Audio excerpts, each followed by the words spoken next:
आज जिस महान महिला शख्सियत के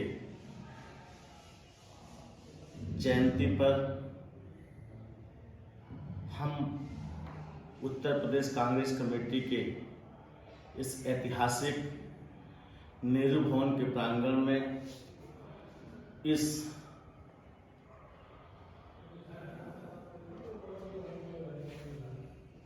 संग्रहालय में इस जो है हम यहाँ इकट्ठा हुए हैं। सावित्रीबाई फुले के जयंती जो 1831 में महाराष्ट्र में पैदा हुई थी, जो हमारी प्रथम महिला शिक्षिका के रूप में जिन्होंने वो ऐतिहासिक कार्य किया जिसमें समाज के उस शोषित वंचित पीड़ित लोगों को शिक्षित करने का, उनको जागरूक करने का, उनके अधिकारों को बताने का, स्वावलंबी बनाने का जिन्होंने एक बहुत ही अच्छा प्रयास उस जटिल समय में किया जब देश में सामंतवाद मनवाद का एक जबरदस्त तरीके से प्रभाव हुआ करता था। इतिहास के स्वर्णिम अक्षरों में वही लोग अंकित होते हैं जो कुछ लीक से हट के किया करते हैं। हम समझते हैं कि इतिहास के पन्ने में देखा जाए तो न जाने कितने बड़ी बड़ी शख्सियत, पैसे वाले, धनाढ्य लोग, राजा महाराजा, उद्योगपति, नेता, अभिनेता पैदा हुए होंगे, कौन जानता है। यह सदियों तक अजर और अमर रहते हैं वो लोग जो समाज के लिए जीते हैं, जो देश के लिए जीते हैं, जो समाज के उन शोषित वंचित पीड़ित असहाय निरीह गरीबों की सेवा करते हैं और उनको स्वावलंबी बनाते हैं। हमारी ये महान शख्सियत माँ जो सावित्रीबाई फुले, जिनको ज्योतिराव फुले, सावित्रीबाई ज्योतिराव फुले का पूरा नाम था, उनको जाना जाता है। आज हम सभी इस आधुनिक भारत में 21वीं सदी में भी यदि हम आप जैसे युवा आज उनके इस जयंती पर बैठे हुए हैं,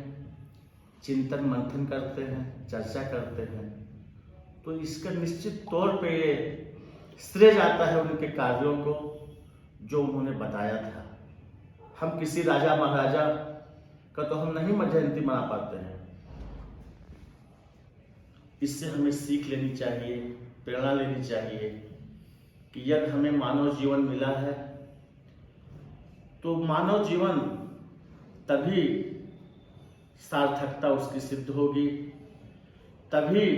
हम मनुष्य इंसान कहलाने लायक होंगे जब हम लोगों के लिए काम करें। मनोज भाई अपने लिए तो सब जीते हैं, अपने माँ बाप, भाई बहन, बच्चे बीबी के लिए केवल जिया तो क्या जिया। आप अपने बच्चे के लिए, परिवार के लिए जितनी भी धन दौलत अकूत संपत्ति कमा के रख दीजिए, शायद वो निरर्थक हो जाएगा। कभी आपका बच्चा आपका एहसान नहीं मानेगा। मगर जब आप समाज के लिए काम करते हैं, अपने तन और पेट को दुख पहुंचा करके, भूखे रह करके, गरीबी में जी करके और दूसरों के लिए जब आप काम करते हैं, तभी आप इतिहास पुरुष बनते हैं, तभी आपको लोग याद करते हैं। हमारे मित्र छोटे भाई मनोज यादव जी आज के इस समय में जिस तरीके से इन्होंने सामाजिक न्याय की लड़ाई पूरे प्रदेश और देश में लड़ रहे हैं, लोगों के हक और हुकूक की बात उठा रहे हैं।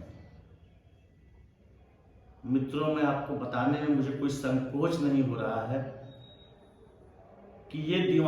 दीवानगी जो भाई मनोज यादव में है, शायद इन्हीं उन महापुरुषों से, चाहे बाबा साहब भीमराव अंबेडकर जी रहे हों, चाहे ज्योतिबा फूले जी रहे हों, चाहे सावित्रीबाई फूले जी रहे हों, चाहे समाज के वो अनंत जो हमारे समाज सुधारक लोग रहे हों, जिन्होंने एक सीख दिया था, जिन्होंने एक रास्ता दिखाया था कि समाज के लिए, देश के लिए, गरीबों के लिए,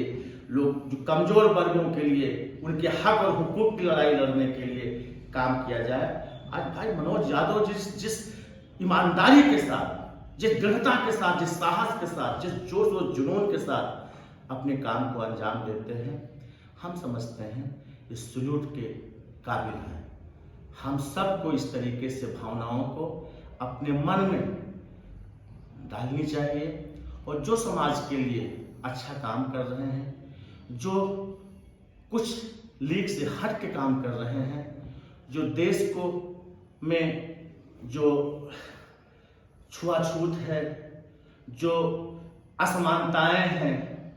जो जात धर्म मजहब संप्रदाय के नाम पर नफरत